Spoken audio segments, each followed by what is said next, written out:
efforts were made to stop the spread of communism, China established a communist government anyway. After the defeat of the French in Vietnam, Eisenhower refused to sign the Geneva Accords. President Johnson won the 1964 election on a peace platform and expanded the American role in Vietnam.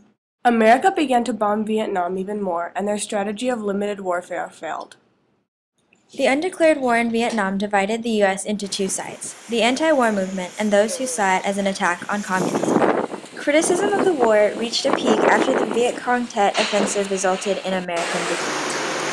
President Richard Nixon sought to disengage the U.S. from Vietnam by cutting American forces and reaching a reconsideration of China.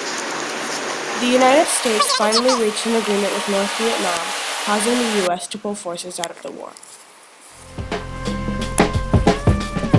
Damn, it feels good to be a gangster.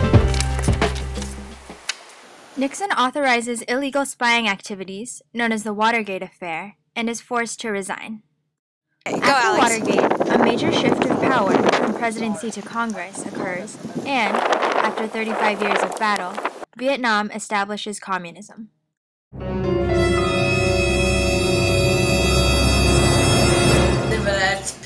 West German Chancellor Willy Brandt was the first to practice détente when he went to Poland and reconciled the crimes done under the Nazi name in a formal ceremony at the unknown soldier's tomb. He also improved foreign relations and established treaties with the Soviet Union, Poland, Czechoslovakia, and ameliorated foreign policy with East Germany. The détente reached its high point with the signing of the final act of the Helsinki Conference in 1975, which guaranteed human rights to citizens in the 35 countries present. However, Russia ignored the human rights portion of the Helsinki Act, and Americans believed that they were taking advantage of it. The Russian invasion of Afghanistan alarmed the Americans because of the threat to their oil trade and wanted to inhibit communist expansion. To do this, they looked towards the Atlantic Alliance for help. Carter was the first to take action against communist expansion by putting economic sanctions on the Soviet Union via the Atlantic Alliance. The expanding Russian army convinced Carter that America needed to raise the military. When Reagan became president, he pushed the want for a bigger military by increasing defense spending. Margaret Thatcher, in Great Britain, helped revitalize the Atlantic Alliance with Reagan. The Atlantic Alliance's ability to stay together influenced liberal movements in communist Eastern Europe. Good. Fortifying gender equality became a prevalent worldwide women's movement beginning in the 1970s. As women entered the white-collar workforce in growing numbers, they faced new challenges which they met with revised demands. Additionally, feminist intellectuals criticized and critiqued gender relations, challenging the status quo. Coupled with these changes, the women's movement shifted into a mass agitation. They learned from bands of students who protested the Vietnam War and from civil rights activists and began to rally together to fight for equality. A dutiful daughter of her elitist lifestyle, French philosopher and writer Simone de Beauvoir scorned the uptight, expressionless ways of her bourgeoisie mother. In The Second Sex, Beauvoir explained that women were born free but oppressed by limited conditions.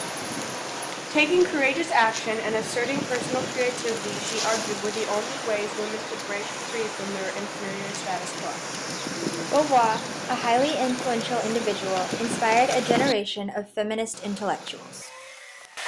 One American devotee, Betty Friedan, wrote The Feminine Mystique, which outlined women's identity crisis. In 1966, Friedan founded the National Organization for Women to combat sexism and push for women's rights.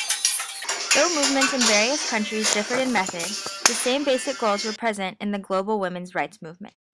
Women called for equality in the workplace, lobbying for laws against sexual discrimination so they could work and take care of their family responsibilities. The movement also concentrated on the right to divorce, legalizing abortion, tending to the needs of single mothers, and the protection from rape and sexual violence. As women began to gain equal rights, other groups were influenced to voice their demands, and the examination of human liberties is still being shaped today.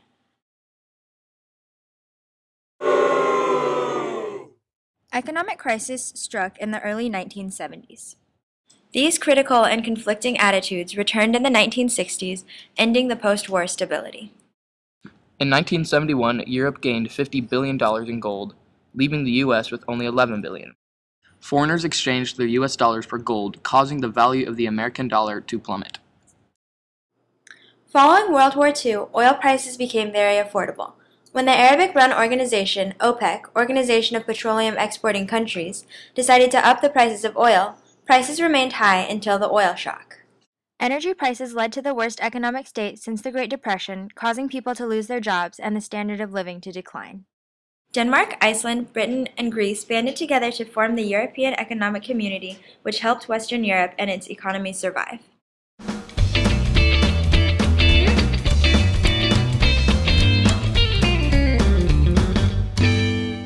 Optimism and economic stability deteriorated and gave way to pessimism and economic uncertainty. Although welfare was a big part of the government's concern, poverty, bankruptcy, and unemployment were still present. The government focused on preventing mass suffering through state-sponsored programs. Socially concerned states contributed to the preservation of political stability and democracy. This resulted in the increase of government spending and national deficit.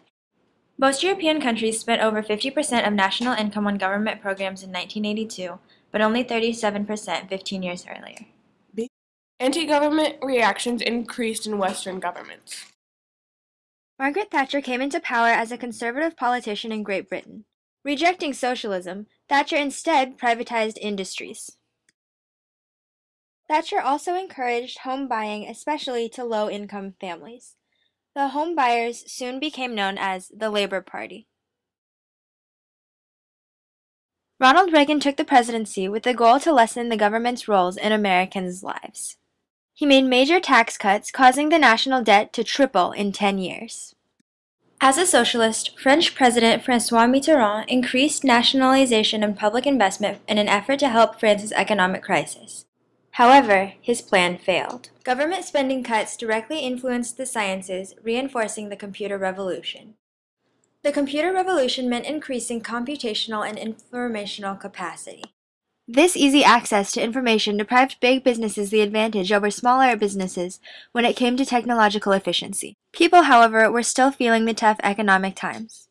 In Europe, the economic crisis caused people to re-examine their energy bills and views on materialism. When a group of young activists in West Germany, the Greens, founded the German Green Movement, environmentalism soon became a social concern. People also adopted a more critical lifestyle, becoming conscientious of their nutrition and exercise. They now relied on a good lifestyle, not doctors, to live healthier and longer. Trends concerning families also changed. Men and women were encouraged to marry when they were economically stable. Everyone was aware of their future and the importance of their careers. Hard economic times all across Europe forced women to take part in the labor force. Both necessity and personal fulfillment allowed women to work and advance in their careers.